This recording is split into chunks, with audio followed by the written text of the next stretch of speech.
Pidato Hari Pendidikan Nasional 2015.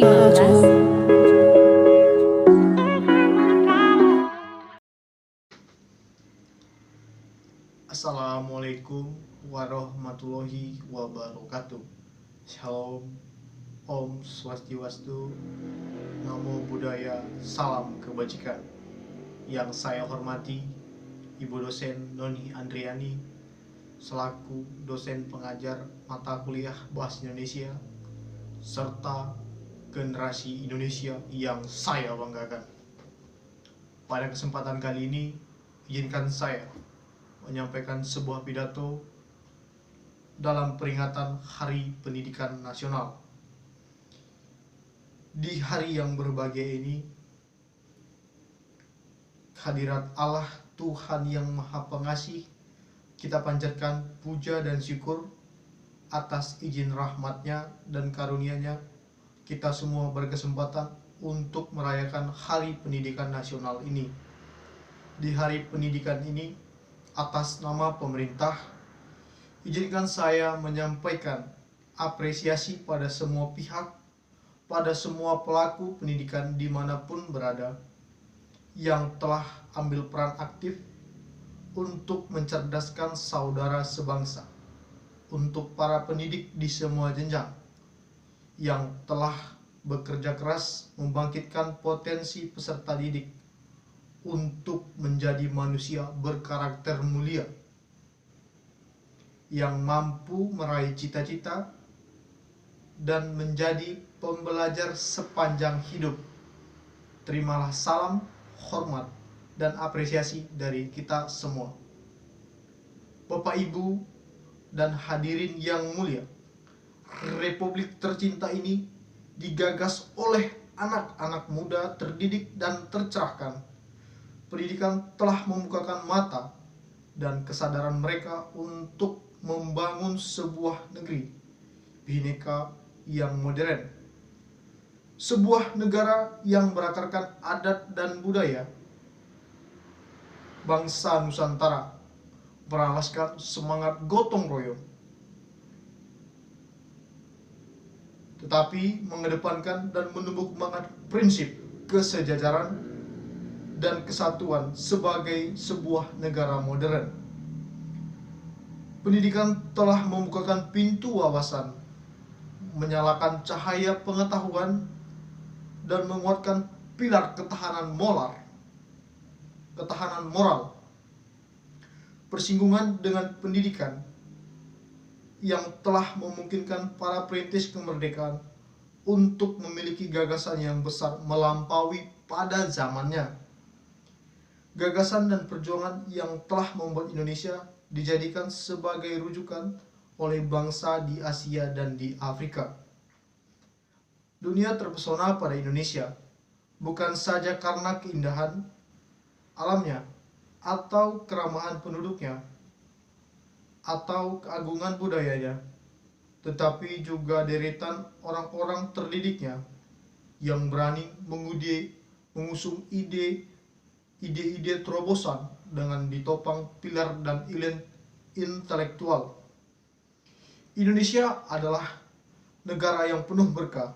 Di tanah ini, setancapan ranting bisa tumbuh menjadi pohon yang rindang. Alam subur, laut melimpah, apalagi bila melihat mineral, minyak, gas, hutan, dan semua deretan kekayaan alam. Indonesia adalah wajah cerah khatulistiwa. Namun, kita semua harus sadar bahwa aset terbesar Indonesia bukan tambang, bukan gas, bukan minyak, bukan hutan, ataupun segala macam hasil bumi. Aset terbesar bangsa ini adalah manusia. Tanggung jawab kita sebagai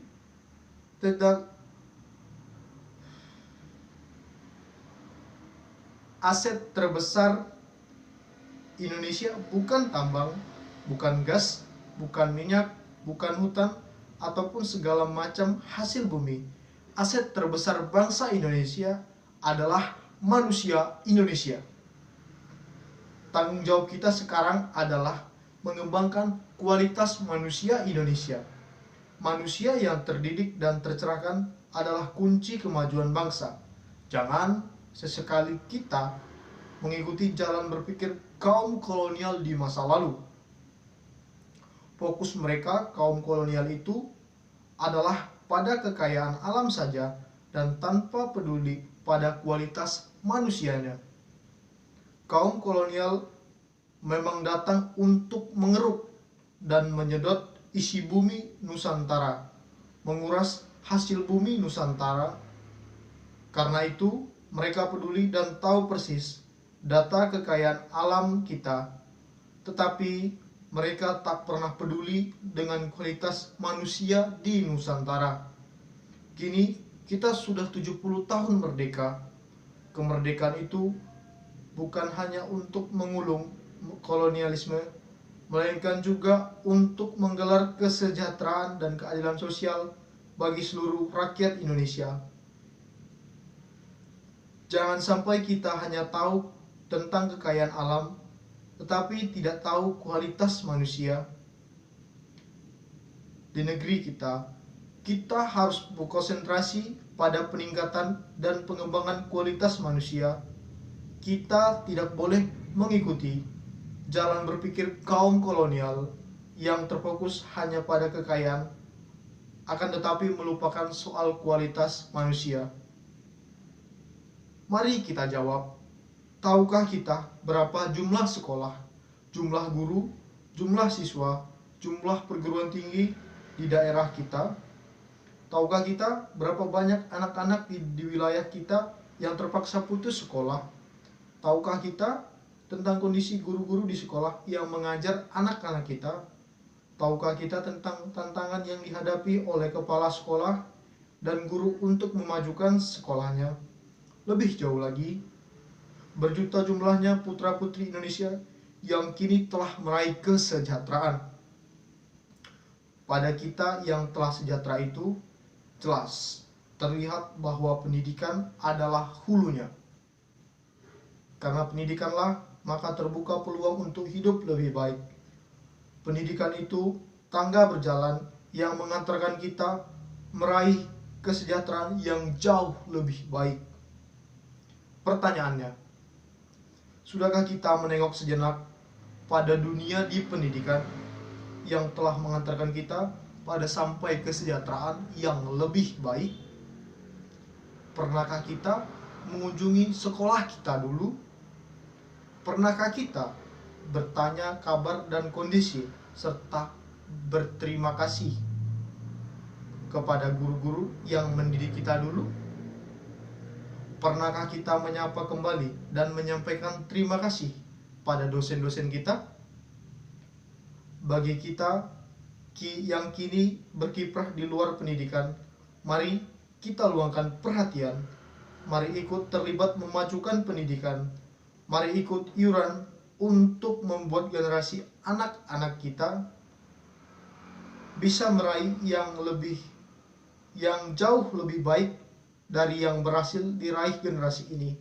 Dan iuran paling mudah adalah kehadiran. Datangi sekolah, datangi guru, datangi anak-anak pelajar itu, lalu terlibat untuk berbagi, untuk menginspirasi, dan terlibat untuk memajukan dunia pendidikan kita. Bapak, Ibu, dan hadirin yang berbahagia, wajah masa depan berada di ruang-ruang kelas. Akan tetapi, hal itu bukan berarti bahwa tanggung jawab untuk membentuk masa depan itu hanya berada di pundak pendidik dan tenaga kependidikan di institusi pendidikan. Secara konstitusional, mendidik adalah tanggung jawab negara, namun secara moral, mendidik adalah tanggung jawab setiap orang terdidik. Mengembangkan kualitas manusia Indonesia harus dikerjakan sebagai sebuah gerakan bersama. Semua harus ikut peduli, bahu-membahu, saling sokong dan topang untuk memajukan kualitas manusia Indonesia lewat pendidikan. Oleh karena itu, Bapak, Ibu, dan hadirin sekalian, peringatan Hari Pendidikan Nasional tahun ini, kita mengambil tema pendidikan. Oleh karena itu, Bapak, Ibu, dan hadirin sekalian, peringatan Hari Pendidikan Nasional tahun ini, kita mengambil tema pendidikan sebagai gerakan pencerdasan dan pertumbuhan generasi berkarakter Pancasila. Kata kunci dari tema tersebut adalah gerakan. Pendidikan harus dipandang sebagai ikhtiar kolektif seluruh bangsa. Karena itu, pendidikan tidak bisa dipandang sebagai sebuah program semata. Kita harus mengajak semua elemen masyarakat untuk terlibat.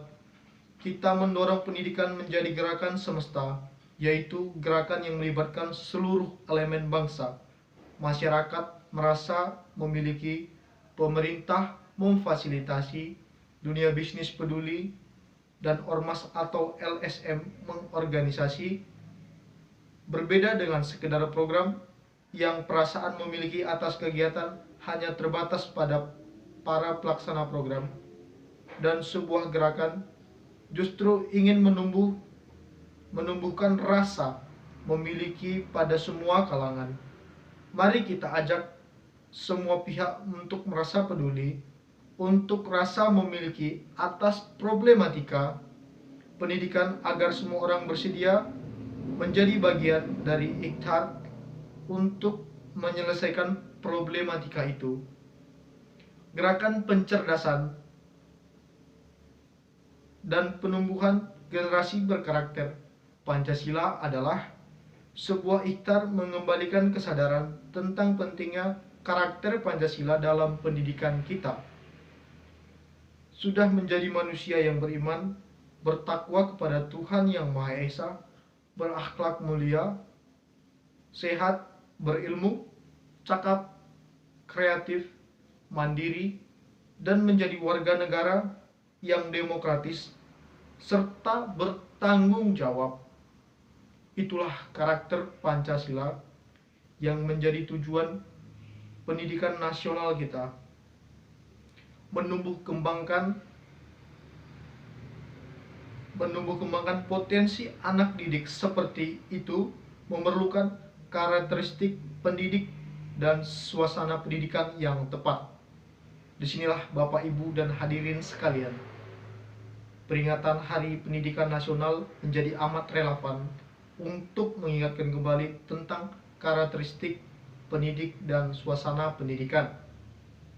Peringatan Hari Pendidikan tak lepas dari sosok Ki Hajar Dewantara, yang pada tanggal 2 Mei adalah hari kelahiran Bapak Pendidikan Nasional Indonesia. Ki Hajar Dewantara menyebut sekolah dengan istilah teman, taman. Ki Hajar Dewantara menyebut sekolah dengan istilah taman. Taman adalah tempat belajar yang menyenangkan.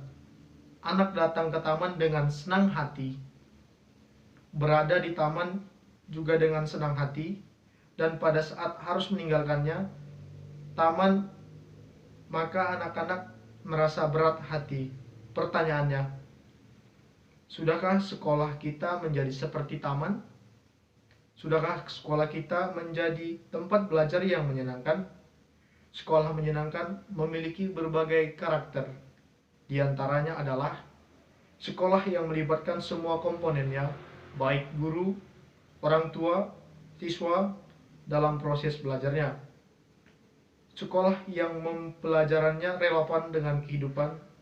Sekolah yang pembelajarannya memiliki ragam pilihan dan tantangan, di mana individu diberikan pilihan dan tantangan sesuai dengan tingkatannya. Sekolah yang pembelajarannya memberikan makna jangka panjang bagi peserta didiknya.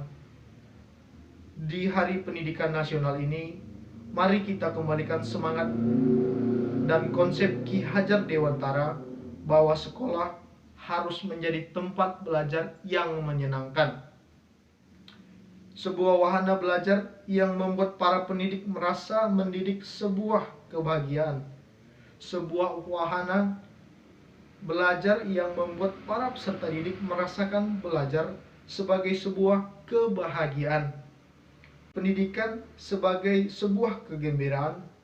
Pendidikan yang menumbuh kembangkan potensi peserta didik agar menjadi insan berkarakter mulia, berkarakter Pancasila, sebagai sebuah pendidikan, sebuah kegembiraan, pendidikan yang menumbuh kembangkan potensi peserta didik agar menjadi insan berkarakter Pancasila. Ikhtar beserta kita untuk pendidikan ini hanya bisa terwujud bila kita semua terus bekerja keras dan makin membuka lebar-lebar partisipasi masyarakat untuk terlibat aktif dalam pendidikan. Mulai hari ini, kita harus mengubah perspektif bahwa pendidikan bukan hanya urusan kedinasan di pemerintahan, melainkan juga urusan kita, dan Ikhtar memajukan pendidikan adalah tanggung jawab kita semua. Mari kita teruskan kerja keras, kerja bersama, dan kerja ini semoga Allah Tuhan yang Maha Kuasa selalu membimbing kita agar dapat meraih dan melampaui cita-cita bangsa kita tercinta. Selamat Hari Pendidikan Nasional. Jayalah Indonesia. Assalamualaikum warahmatullahi wabarakatuh. Shalom, Om Swastiastu, Namo Buddhaya, salam kebajikan. Sekian dari pidato saya. Terima kasih.